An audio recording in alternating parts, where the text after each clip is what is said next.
నే ప్రభువును ఎరుగకయుండి అజ్ఞానములో ఉన్నప్పుడు నన్ను విడువక వెంటాడిన ప్రేమ, నా సృష్టికర్తను గూర్చి స్మరణే నాలో లేనప్పుడు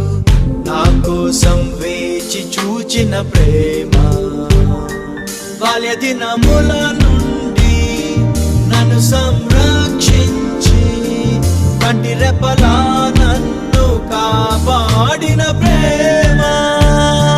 యవ్వన కాలమున కృపతో నన్ను కలిసి సత్యమును బోధించి వెలిగించిన ప్రేమ, నే వెతకకున్నను నాకు దొరికి నన్ను బ్రతికించిన ప్రేమ, ప్రేమతో